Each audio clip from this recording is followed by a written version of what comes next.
kaibigan, maligayang pagdating sa aking bagong explanation video. Ngayon ay sisimulan na natin ang talakayan tungkol sa sigabo. Kung nagustuhan ninyo ang video, huwag kalimutang mag-subscribe sa aming channel na Series Explained PH. Para sa mga nanonood mula sa Facebook, ang link ng aming YouTube channel ay nasa video description. I-click lamang ang link at mag-subscribe upang makatanggap ng lahat ng mga update. Maraming salamat po sa inyong suporta. Nang tuluyang makumbinsi si Ricardo na ang pamilya Safra ang nasa likod ng pagkawala ng kanyang anak, hinarap niya mismo si Mariano, nagbunsod ng matinding pagtatalo. Sa kawalan ng bagong ulat o bakas ni Samantha, sumugod si Ricardo sa pambansang ahensya ng intelihensya bilang desperado at galit na ama. Mariing humihingi ng sagot. Nais niyang harapin si Victor, ngunit hinarang siya ni Delgado.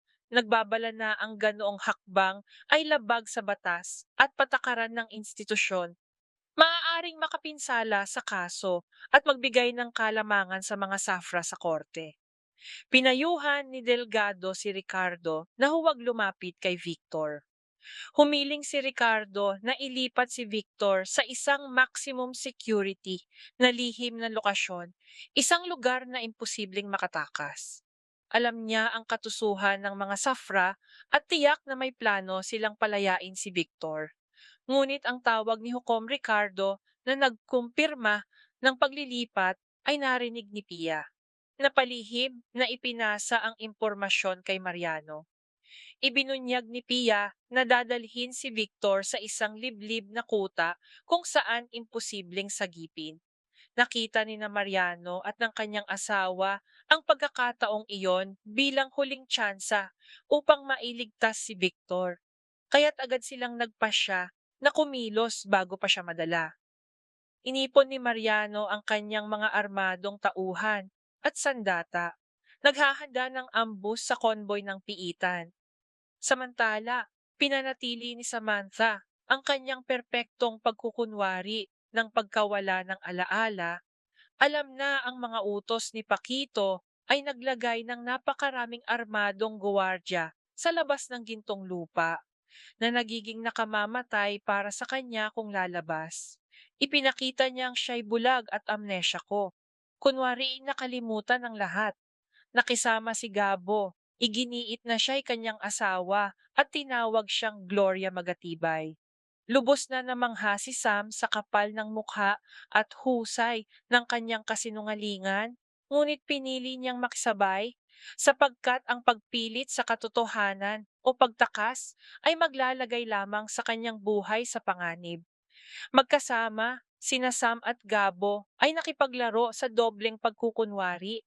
Kapwa nililinlang ang isa't isa habang nagkukunwaring nagkakaisa. Unti-unti, nakuha ni Sam ang tiwala ni Gabo. Pinaniwala siyang wala na siyang naaalala sa nakaraan. Nauunawaan niyang ang kaligtasan ay nakasalalay sa pagpapatuloy ng palabas hanggang humupa ang banta sa labas.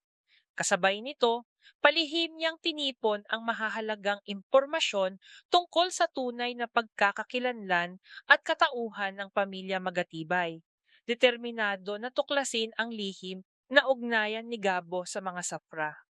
Ang salaysay na ito ay nagtatampok ng pagharap ni Ricardo, babala ni Delgado, pagtataksil ni Pia, ambus ni Mariano, at pagkukunwari ni Sam. Pinagdurugtong ang pagtataksil, kaligtasan, at mabagal na paglalantad ng nakatagong katotohanan.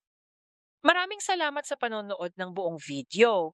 Para mapanood ang susunod na episode explanation, huwag kalimutang mag-subscribe Series Explained PH channel